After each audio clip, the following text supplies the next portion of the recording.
Well, I think we've come to that time of the show that we both just enjoy so much. Hmm. It's our inspiring people Inspired segment, people segment. inspired people Yes. segment, which is something that we've been doing for a long time here. Is just bringing people on and letting them talk, and we have the pleasure to talk to another genuine, authentic person that I'm just really thankful and blessed to have crossed paths with in our um, networking group. Mhm. And he is somebody who's not affiliated with the industry. And it's awesome because we're just kind of, sharing and showing that it's not just about, business all the time. It's not just about real estate. We're happy to introduce to you from White Hot Headshot, Mr. Marty Moran. Welcome to the show, my friend. Look at you, looking all dapper over there. Oh, How are Dapper. you, Okay. I sir? didn't wear my tux today. No, no, this is a tux-free zone. No Yeah, thank tuxes you. are required, not at all. Thank So I you. wanted to just jump right in. Why don't you introduce yourself? Tell the listeners, who you are, what you do, and we'll get right into it. Well, my name is Marty Moran. I own a photography company, and I've been doing weddings for 40 plus years. I've done probably 1,000 weddings. Um, I've also probably done more than that with headshots with my company, whitehotheadshot.com. And but the thing that's most important to me is my marriage, 52 years to the level of my life, and I couldn't ask. I don't think anything in my life would be as great if it wasn't for that first as my primary source. I mean, after God, but my wife is everything. I'm doing this. I only do this because of her, because I love her so much. So That's simple, so simple, great. simple. That is so great. Thanks. What got you into photography and headshots, and how'd that journey kind of transpire? You're talking 60 some years now. You I'm realize I'm that? You ready. I'm ready for 60 you something can't years. be no, stop it. Stop it. Well, I will say that from the time I was 6 years old, our family was a very artsy family. Now, believe it or not, I've written some music and I've had some music copyrighted. I've made some money off some music, Wow. but it started off with my mom saw different aspects of the talent in our family, and she gave me a camera when I was 6 years old. And so every year I was getting either a camera or a transistor radio. For those who know about those, Uh-huh. There's a Amy, few you folks may that may not. not. Uh-huh. but every year was a camera. My mom saw that I had a talent for taking photographs, where I knew, for example, composition. I knew rule of thirds before I even knew what rule of thirds was. So I Nice. knew how to frame a photograph. I could take a picture, and my picture would turn out just uniquely different. So I knew from early on I had a skill there that was in my heart, and it just developed over the years. And believe it or not, I've never had photography class, never taken a photography class. I studied people. I think that was the key. A lot of people study books and read all these books about photography, and I need to learn my gear. But I study people because people are very unique, and every time you do a photograph of somebody, they're different from the other person. So you can't put everybody in the box. So Right. when I do a headshot, as an example, I want your eyes to look like you love me instead of like you're trying to sell your junk to me. That's basically where the simplicity of this has all turned out. And it's been successful. And I'm not going to be changing my value system that way. I'm seriously shoot the same way. And I engage with people and I pull out life out of them. And I don't know if anybody can do it the way I can, but it is what it is. That's who I am. So 60 years, I mean, a camera, I wish I would have saved all those cameras, Amy, from the years ago when that I tossed some of them out. I just wish I would have kept some of those cameras, but it is what it I'm a is. little I'm a little jealous that he's just referring to you like I'm not young enough to, are you saying that I'm old, Marty? I'm feeling that I'm old now, You're younger than I am, I'll bet you. By a bit. Yeah, okay. All right, you got me there. You know what's cool though is as you listen to him speak this Mhm. stuff, it's genuine, it's authentic, and it's different. And it's not just like a job. Right. Like you live through this photography, Yeah. which I think that it's it's a dying art, if I can say It that. is. Like, people, I feel, are so just, driven by the money and, got to get a career, got to get money, got blah, blah, blah, blah. But like somebody who's generally doing this because you love doing it and you made a life out of it, Mhm. it just doesn't happen enough. So hearing you talk about it is just so different than, And your confidence. Yeah. Like, I mean, I've heard you say the same thing, at some of the different group events that we've been at together, and you're consistent. You're confident that what you're doing is different and better than maybe what others are doing because you take a different approach. And why don't you talk a little bit about that approach when you talk about looking at somebody's eyes and taking a photo through somebody's eyes, or as you were saying, to that they love you versus they're trying to sell you some stuff. How do you Yeah. I mean, how do you determine that? What does that look like? Well, when I'm getting ready to take a photograph, I always get them prepared a little bit. I do bios of people, so they sign a release. I do bios, but that's not really the important part of it. The important part of it is that I really genuinely enjoy people. And in this world, we have knuckleheads everywhere. But I try not to look at the knucklehead. There's always something good in everybody. There is something. I mean, when there's a struggle with somebody, for example, I try to find a way around it so I can find what's the good in that person rather than the, somebody always, there's always negatives about everybody. I mean, Sure. if you want to, you can find negatives about me. I have them, all sorts of them. Sure. Or you can find the quality in me if you want. It's up to you. But what I do is I start having a conversation to get to know what's in their heart, what's important to them. And I try to explain that this isn't just about a photograph. This is about your presence publicly. Mhm. How the public perceives you is greater than the truth that's in you. If they like the picture and they like your smile and they feel like they're connecting with you, they're going to engage with you. Right. Now, if you look through LinkedIn, there's some really, really bad headshots out there, but people think I got this great headshot. And truth is, I can't see your eyes and your eyes are darkened like it's a dramatic shot, but that's not a headshot. That's for more of the dramatic arts and portraiture and stuff like this. It's not a headshot. Business headshots are very uniquely different. Marketing's different, but headshots are head and shoulder. What you're seeing of me, head and shoulder right here. Yep. This is it. That's a headshot. Mm-hmm. If I was photographing you two in the distance that you are, it'd be a body shot. It's not a headshot. Right. So, right. But it's more about the engaging to the people to find out what makes them tick. And I'm really interested in your life. I mean, I know you, Dru, a little bit. Don't know you, Aimee, well enough, but if I was to meet with you, I would sit down. We would have a conversation, so I'd get to know what you're all about. Because it's something more about that brings out the life in people. And I think we're missing so much with my headshots are different because I see headshots where it looks like you're selling to me from other people. I don't want mine to appear like that. I want it to appear like, man, I love this person. This person looks good to me. She looks nice, or he looks nice. I want this. And it matters not about age, but I will give you one instance where something was really kind of cool. And this woman came to me, 78 years old. And my studio at the time was on the second floor. And she came up the stairs. She goes, I'm just taking my time. I just had a hip replaced. It was the funniest moment.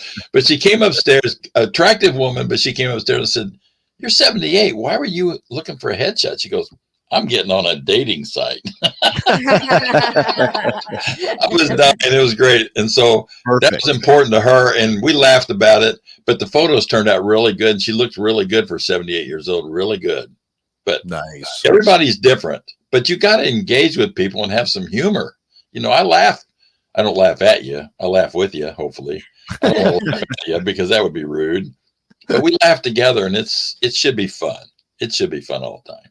Wow. Well, and I think that's a good point, because I think when people are first getting into business of any kind, really thinking about getting a headshot, like, I need to go meet with a stranger and pay strangers money to take pictures of me that look better than my passport picture or my driver's license. So, like, I think it's really, like, I mean, what you're doing is an art. It's not just, step in front of this screen and let me snap your picture and be done with it. Thanks. Like, it's a journey for you. Yeah. Right. Yeah. And I also say, I'm just going to pay somebody money to take my picture and I don't know them. I always try to engage with that person over a conversation, phone call or something. So, so that we can feel at ease. You can feel at ease over a phone call. Sure. If Yeah. it's not a sales pitch. Right. I mean, I want to treat you like you're a human being, not like you're a client. There's a difference, I think. Right. Yeah, no doubt. So Go ahead. You go first. So are headshots, like, for people who are out there wondering, like, is it worth it to get a headshot? Well, let me ask you a question then. That's a good question to ask. When people get to know you, a lot of times for men, they ask the question, what do you do? I don't know if they always ask the woman that necessarily, but people don't really want to know what you do. They want to know who you are.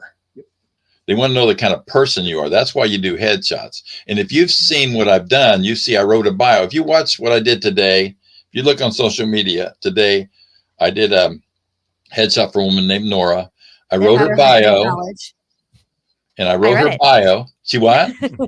I said I read it.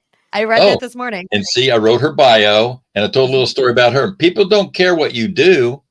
I mean, the truth is, you're Dru and Aimee. You're on a radio program, The Closing Table. And some people may care, some people don't. But they want to know if you are good people, if you're honorable people. That's what they really want to know. They don't care.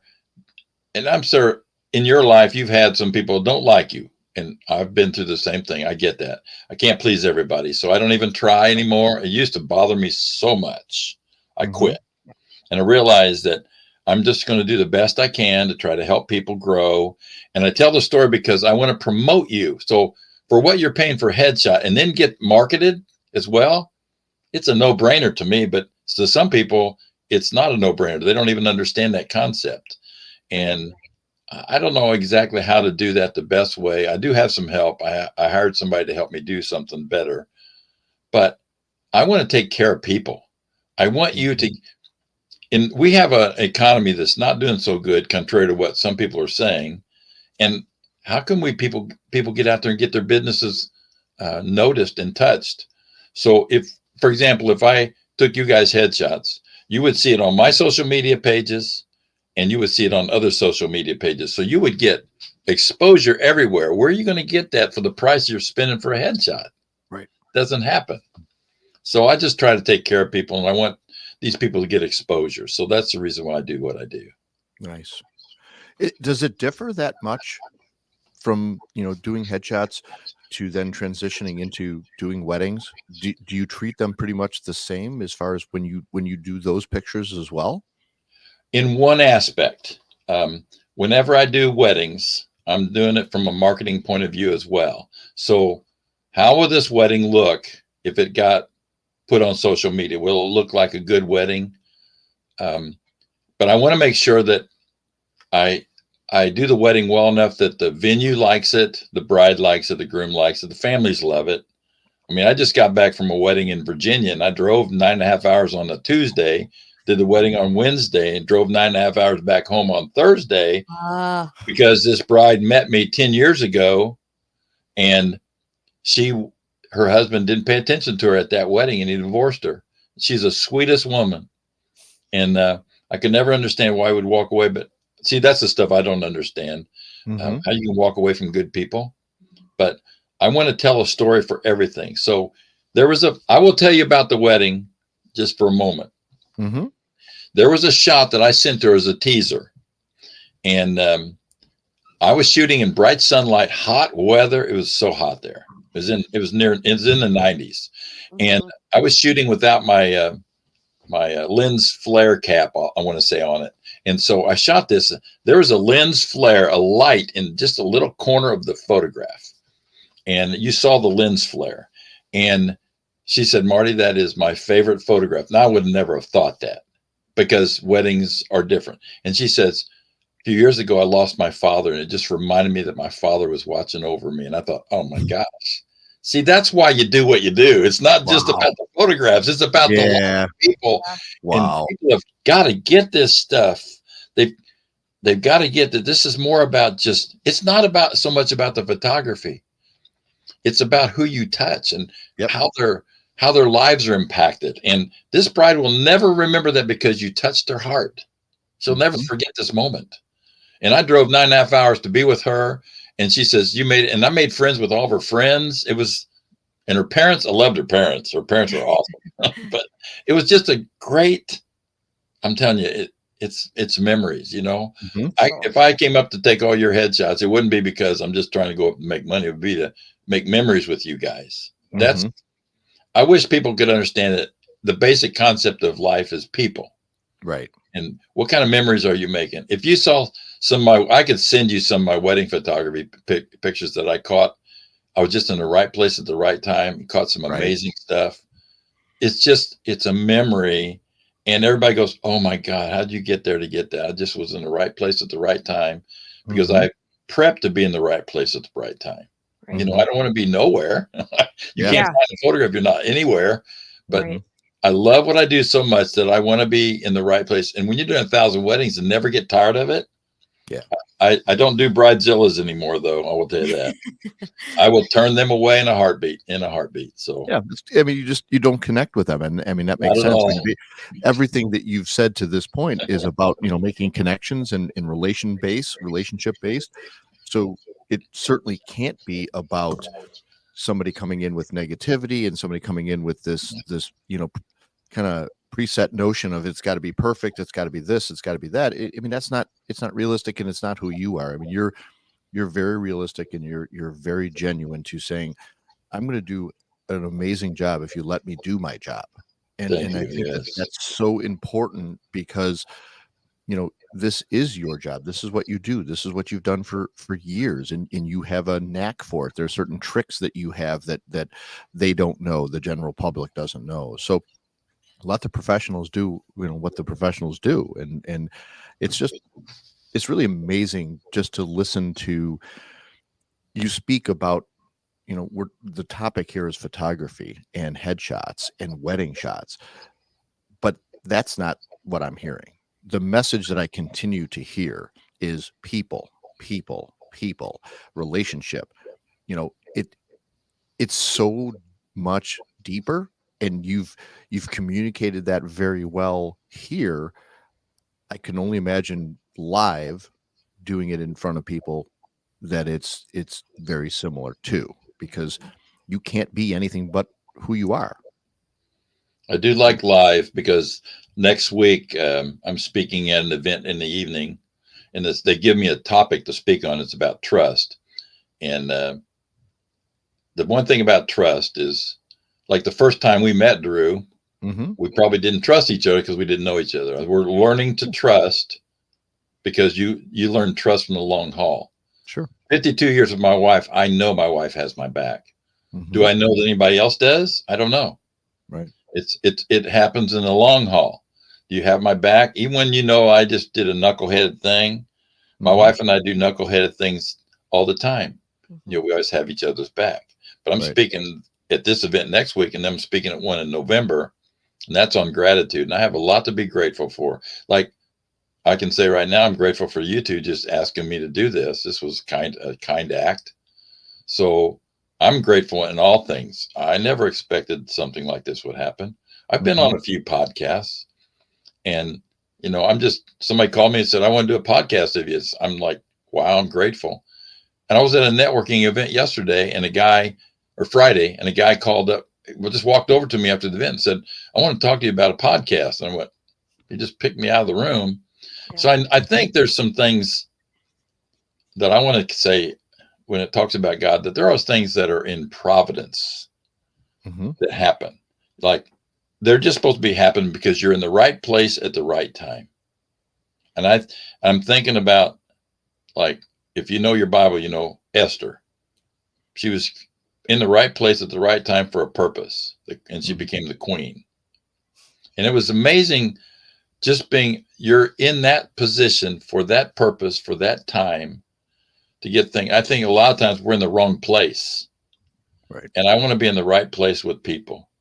And I think part of it is I want to be in your hearts, but I want people to trust me. I mean, I want to know that if I go out for coffee with a lady is they're trustworthy. If I don't trust her, I'm not doing that either. That's Sure. crazy stuff. Sure. Yeah. But No. there has to be, my wife needs to know where I'm at. So I can't just go with anybody. I will let her know what I'm doing. She knows what I'm doing. Mm-hmm. I don't have anything to hide from her. I don't want to be misunderstood or misrepresented. I know we're going off track a little bit, but No, again, there is no script. Again, it's that's part of the reason why I wrote my book. If you haven't read my book, I will say this. I met with an author a couple of weeks ago. She read my book. She goes, Marty, you need to do a seminar on this book. And that was my first book, and it's well written. I was listening to it in the car, and I'm going, you wrote that? because I feel things. I write. I don't just write to make. Again, it's not about just making money. I write to impact lives. Right. I take photographs to impact a life. And we look at, you're doing what you're doing for your business to impact lives. Because if I'm chasing the dollars and the dollars aren't there, what am I going to be like? Miserable. Right. Absolutely. I can't chase the dollars. Nope. I chase people. I love people. I mean, I'll tell you what, I love people. When I'm in a room with people, I'll make my way around the room to greet everybody I can because I love people. It's just who I am. I do some things in our Zoom meeting on Wednesday, but the truth is, I like to listen to what the guys are saying, the gals are saying in there too. I find such wisdom in where they are and what they're doing, things that I don't know. This is to me, this is exciting to get to know what you're all about. And I don't know you very well, Amy, but I'd love to get to know you more, know what kind of person you are. Dru speaks so highly of you. Thank you. I would like to hear more about what you do too, as well. But I see Dru, and he's been going through a lot of stuff, and yet he's a quality man. So I appreciate you, Dru, and your words, your kindness, and that you do this. And you got some struggles, brother. But you know what? God's in control, not us. Yep. And they're not any greater or any difficult than anybody else's. No. It's part of this game we call life. And I appreciate your, kind words, and obviously I appreciate your support and reaching out during those, during some of those times. It's like you said, you sometimes you don't know who your friends are until that's really all you've got left to kind of lean on. And realistically, you look around the room and go, can't count on that person. That person's not going to give you the time of day. That person doesn't matter. And then you kind of wean them out and go, wow, that list just got really, really small. It's just like the funnel for selling. The funnel's really big at the top. It goes down to real narrow. Yeah. That's my friend's choices right there too, because everybody that says they're your friend is not your friend. No. And there are some people that come to me for photographs that are clients. 1,000 weddings, probably in 40 some years, maybe 2% stay in touch with me. The rest of them hired me. They love my work, but they didn't become my friends. Right. Like the bride who last week I went to Virginia, she will always be my friend. Sure. And I'm so happy that she married the right guy this time. He looks at her such a way, that look. Amy, you're a female, that look. There's a look. It says there's no one but you. That there's a look. And he looked at her that way. And it's just, it blessed my heart to see somebody that sees the gift in front of him, like I do with my wife. I tell my wife all the time, she's 70. And I said, man, you are freaking hot.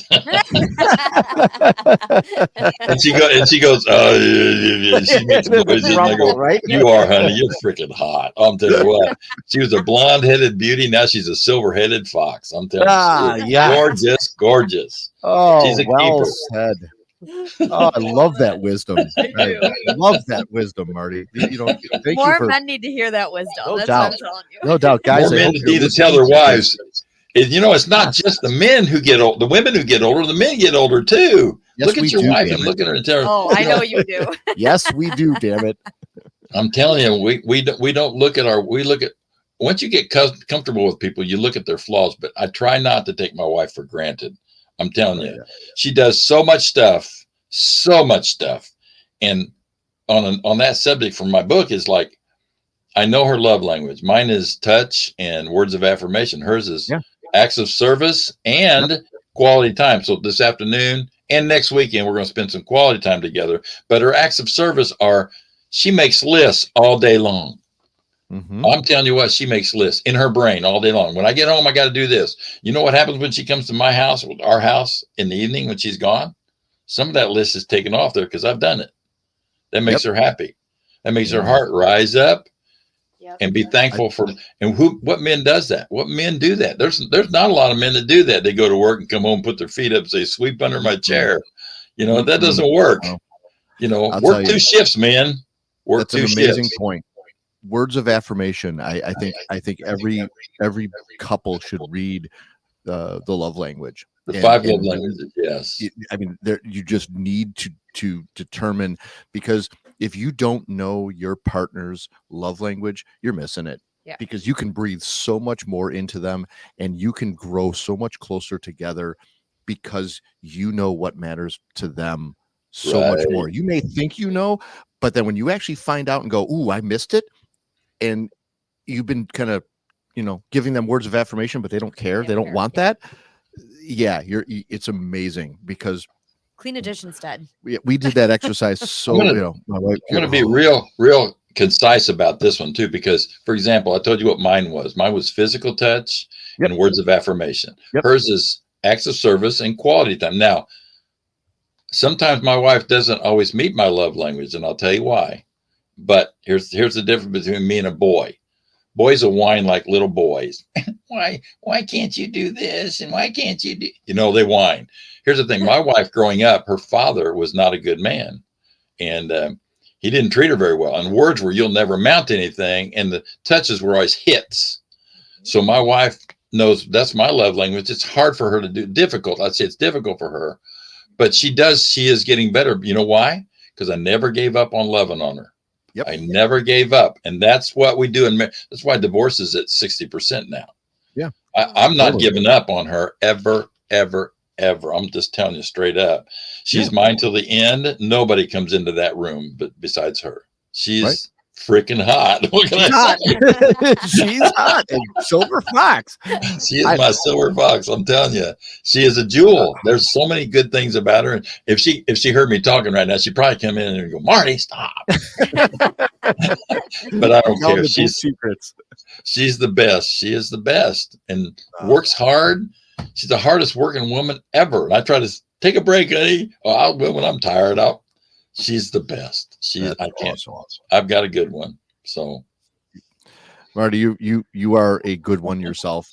Don't think you just have a good one. You are a good soul. You're an amazing human being, and sharing just some of the stuff that you did with us here has just really, touched my heart, and it's really kind of opened my eyes towards a lot of different things. And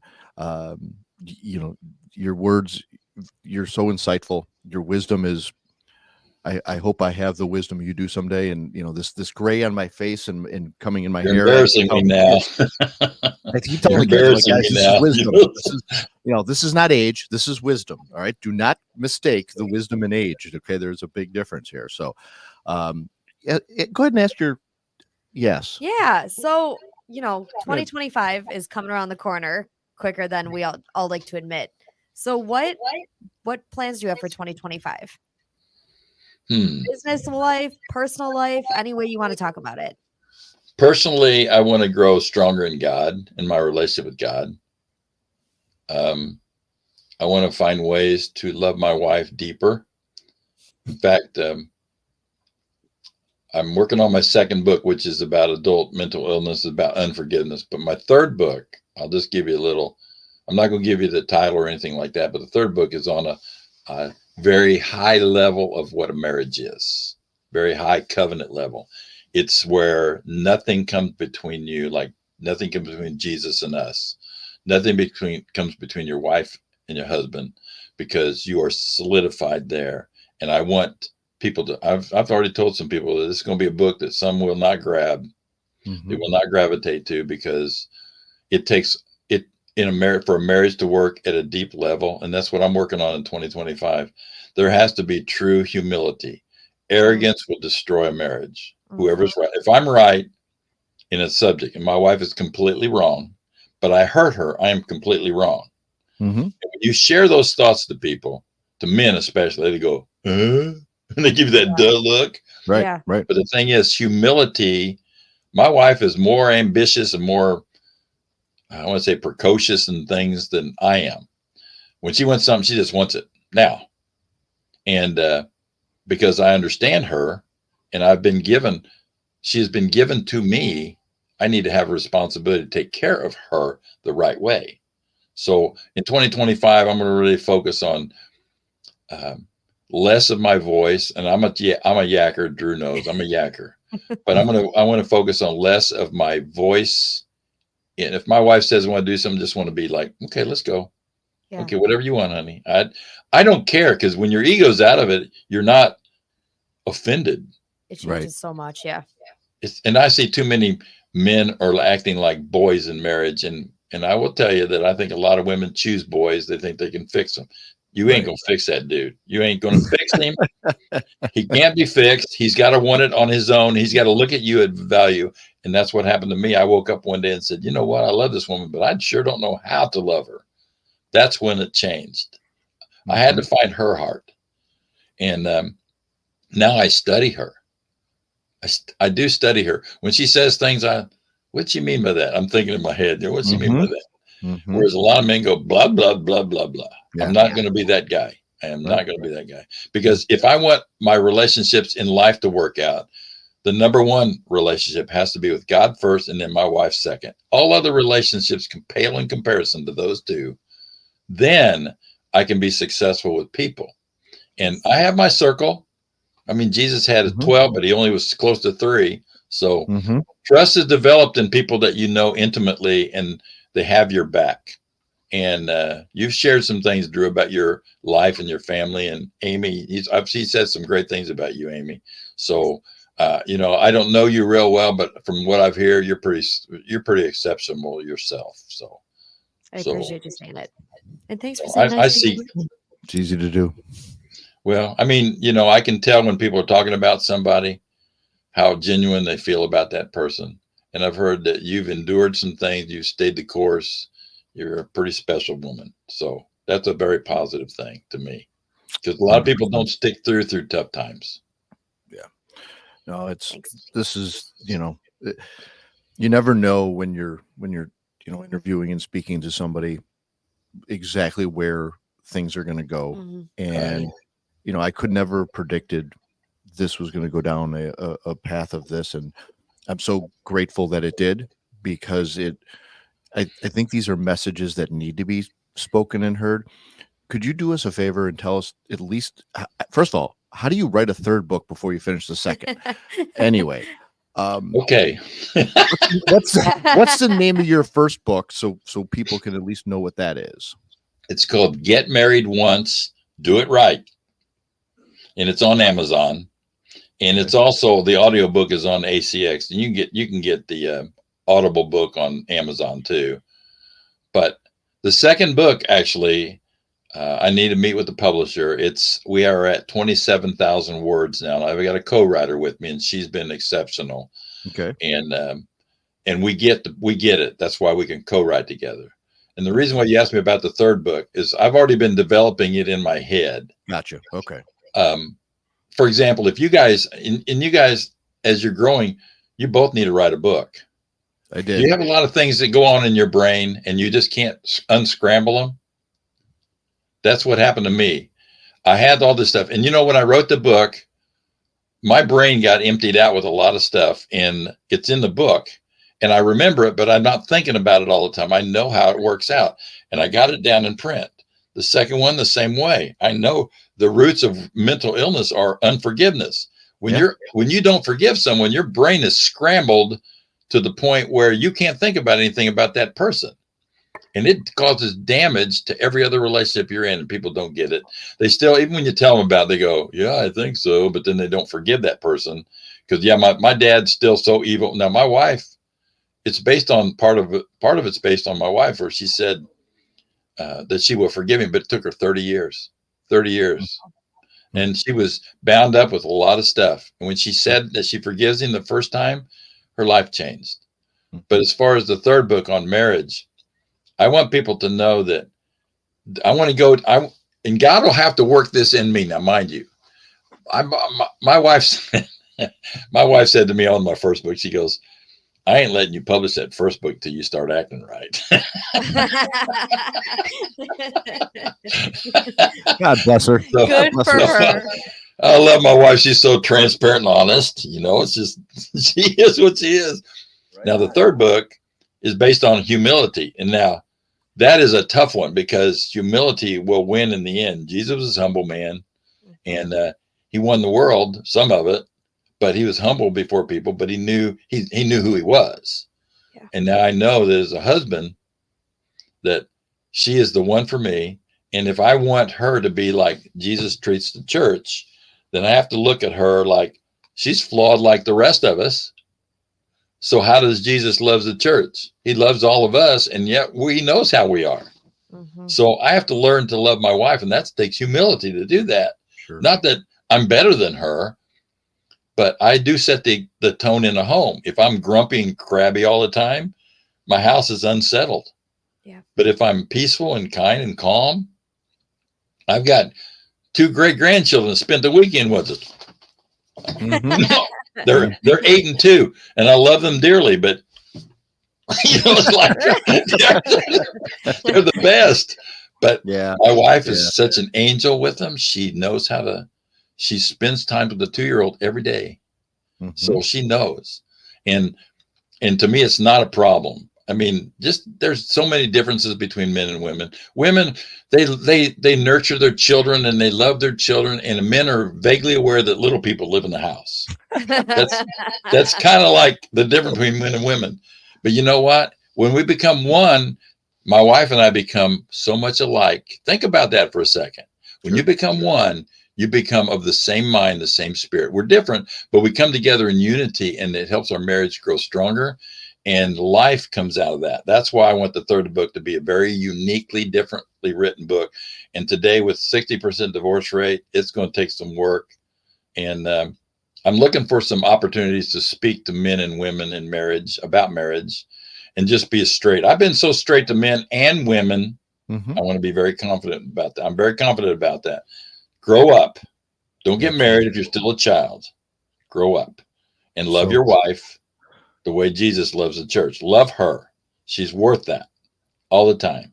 So well said. Thank you so much for taking time today to share your story and your journey, and enlighten us and educate us with some really great words and some really deep thoughts to anybody who's listening to this. They can't possibly walk away from this to say they didn't get anything from it, because there's just so much there. So let everybody know how they can get a hold of you before we let you go here. How can they contact you if they want a headshot, if they want to have you speak, if they just want to talk because you like to talk, whatever it is, they can do it all. Whatever you want them to do. How can they get a hold of you, sir? Well, the easiest way is to text me. I'm 317-912-4323. That's an easy way to text. The other way is you can email me at mmoran, my last name, mmoran @whitehotheadshot.com.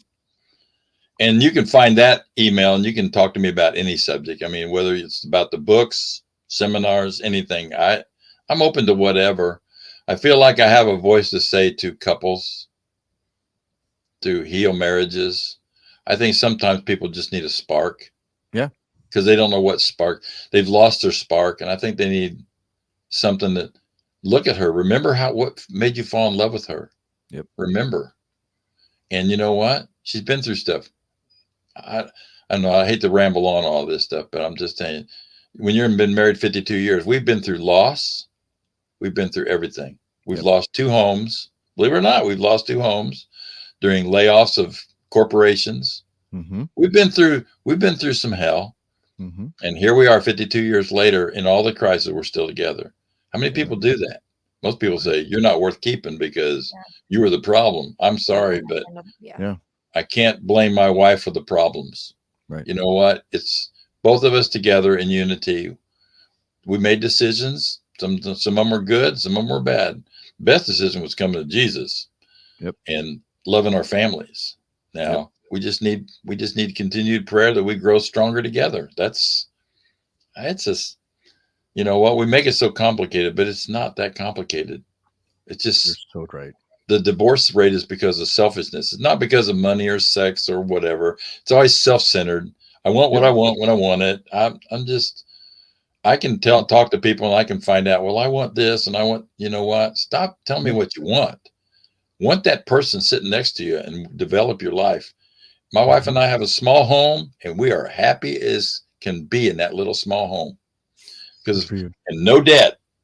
I mean, we have some debt, but I'm just saying it's a small home. You know, I don't know what mortgages are in Chicago, but mortgages here just to rent are like 3 times what my mortgage is. No, I'm staying in my little home, you know. Oh yeah. It's comfortable and I'm happy and I don't have as much debt as some of those other people do. So there's a lot of positives about so many things and we're looking for wanting more. I don't want more. I've got all I need. And that may sound funny for a businessman. I'm not chasing money. No, but I am still chasing my honey. There you go. Chase that silver fox. I can still catch her. Yeah, sometimes. Yeah. Marty, thank you so much. This has been great. I appreciate you. We definitely thank you for taking some time today. We'll definitely have you back on again because there's so much more to dive into, and I'd like to unpack some more of that. So, we really appreciate it. And again, your time has been really, really well spent here, and I'm blessed and thank you for the pleasure to know you and grateful to call you a friend. Thank you. I appreciate both of you too. Thank you so much. All right. Thank you. I couldn't ask for anything better. This is really nice of both of you. Appreciate that. Thank you. You take care, sir. Thank you, sir. God bless. Bye-bye now. Wow. Can we just talk to him every day? Yep. Can we start our day with this? Yep. And can I get my husband on this call? Yeah. Joe needs to listen to this. Yeah. We gotta actually bring a whole forum together of people for him to loudspeakers. Speak, so. Maybe I'll just be listening to a podcast over and over when I get home every day see if he starts clicking it. He is so great. I don't even want to move on, but we have to. So we're gonna move on here.